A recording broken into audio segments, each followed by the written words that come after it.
வாங்க நண்பர்களே, இன்றைக்கி நம்ம இப்படி ஒரு பாஸ்தா எப்படி செய்வதுன்னு பார்க்கலாம் வாங்க. ஃபர்ஸ்ட் ஒரு பாத்திரத்தில் சுடு தண்ணி வச்சுக்கணும். ஸோ சுடு தண்ணி வைக்கிறப்போ நம்ம பாஸ்தா வாங்கிட்டு வந்ததை எடுத்து ஓப்பன் பண்ணிக்கணும். ஸோ பாஸ்தா வந்து ஸ்ப்ரிங்கு மாதிரி இருக்குது, முடி மாதிரி இருக்குன்னு காமெடி பண்ணிருக்கேன். அப்புறம் இந்த சுடு தண்ணியில் நம்மளுக்கு தேவையான அளவு பாஸ்தா உள்ளே போட்டுடணும். ஒரு ஆளுக்கு எவ்வளோ, 2 ஆளுக்கு எவ்வளோன்னு பார்த்து நீங்கள் போட்டுக்கோங்க. அப்புறம் வந்து ஆயில் 1 டேபிள் ஸ்பூன் ஊற்றிக்கிட்டா ஒட்டாமல் வரும்னு சொல்லுவாங்க. ஸோ அதனால் நான் அது ஃபாலோ பண்ணுவேன். எனக்கும் அது ஸ்டிக்கியாக வராது. அதுக்கப்புறம் பாஸ்தா நல்லா சுடு தண்ணியில் கொதிக்கிறப்போ மூடி போட்டு மூடி வச்சிடணும். அப்போ தான் அது நல்லா பாயில் ஆகும். ப்ளஸ் உப்பு வந்து தேவையான அளவு போடணும், கொஞ்சோண்டு போட்டால் போதும். ஸோ உப்பு போட்டு நல்லா மூடி வச்சிடணும். அந்த மூடி வச்சுருக்க சமயத்தில் ஒரு தட்டு எடுத்து நம்மளுக்கு தேவையான வெங்காயம், 2 வெங்காயம், 2 தக்காளி, அதுக்கப்புறம் காரத்துக்கு ஏற்ப மிளகா. நான் எப்பவுமே நிறையா மிளகா யூஸ் பண்ணுவேன், எனக்கு நிறையா காரம் பிடிக்கும். ப்ளஸ் பூண்டு வந்து 3 பல் போட்டுக்கிட்டேன். ஸோ நீங்கள் எவ்வளோ வேணுமோ அவ்வளோ காரத்துக்கு ஏற்ப பச்சை மிளகா யூஸ் பண்ணிக்கலாம். அதுக்கப்புறம் நம்ம இந்த கொதிக்கிறப்போ நம்ம வந்து சைடில் நிறையா கட் பண்ணி வச்சிடணும். ஸோ அப்போ நான் இதை கட் பண்ணிகிட்ருக்கேன். அது நல்லா கொதி வந்துருச்சான்னு பார்த்துட்டு தக்காளியை நல்லா கழுவிடுறேன். ஏன்னா அதில் வந்து நிறைய பூச்சி மருந்து போடுவாங்க, ஆனால் நம்ம கழுவிடணும்.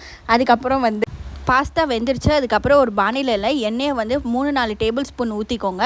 ஊற்றி முடிச்சுட்டு நம்ம கட் பண்ணி வச்சுருந்த பூண்டு வெங்காயம் போட்டு தாளிக்கணும். ஃபர்ஸ்ட் நான் பூண்டு போட்டு அப்படியே ஹீட்டில் தாளிச்சிருவேன். அப்புறக்கு வெங்காயம் நல்லா வதக்கணும். அப்புறக்கு இது நல்லா வதக்கிட்டு அப்புறக்கு நம்ம கட் பண்ணி வச்சுருந்த பச்சை மிளகா போட்டு நல்லா வதக்கிடணும். வதக்கிட்டு அப்புறக்கு நம்ம கட் பண்ணி வச்சுருந்த தக்காளியும் ஆட் பண்ணிக்கணும். தக்காளி ஆட் பண்ணிட்டு அப்புறக்கு நான் வந்து உப்பு போட்டுப்பேன்.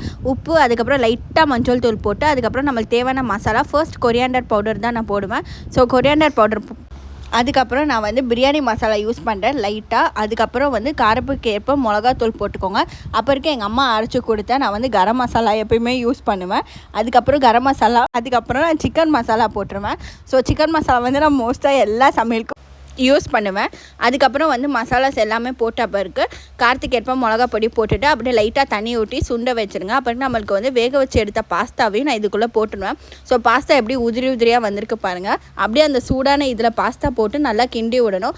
கிண்டி விட்டு அப்படியே பாஸ்தாவில் நல்லா மசாலா அப்படியே இறங்கினதுக்கப்புறம் நமக்கு முட்டை இருந்தால் தான் சாப்பாடு இறங்கும். அதுவும் இந்த பாஸ்தாவில் முட்டை போட்டுட்டு அப்படியே நான் 2 முட்டை போட்டிருக்கேன். ஸோ உங்களுக்கு எத்தனை பேருக்கு செய்கிறீங்களோ அதுக்கேற்ற முட்டை போட்டுக்கோங்க. அப்புறம் இந்த சூடான பாஸ்தா அப்படியே சட்டிலே இருக்கிறப்போ உப்பு பார்த்துட்டு இந்த முட்டையை நல்லா கிளறி விடுங்க. ஸோ இந்த சைடு ஒரு பரட்டல், அந்த சைடு ஒரு பரட்டல் நல்லா பரட்டிட்டு அப்புறம் முட்டைக்கு வந்து கண்டிப்பாக பெப்பர் தேவை. ஸோ பெப்பர் அப்படியே பரட்டி விடுங்க. நல்லா சூட்டுக்கு ஏற்ப அந்த பெப்பர் முட்டை எல்லாமே அப்படியே சூட்டில் இதாகிடும். ஸோ அப்புறம் நம்ம பாஸ்தா வந்து டேஸ்ட் பண்ணி பார்க்குறோம். ஃப்ரெண்ட்ஸ், பாஸ்தா பிடிச்சிருந்தா மறக்காமல் லைக், ஷேர் மற்றும் சப்ஸ்கிரைப் பண்ணிடுங்க. பாஸ்தா செம்ம டேஸ்ட்டு. நீங்களும் இந்த மாதிரி வீட்டில் ட்ரை பண்ணி பாருங்கள்.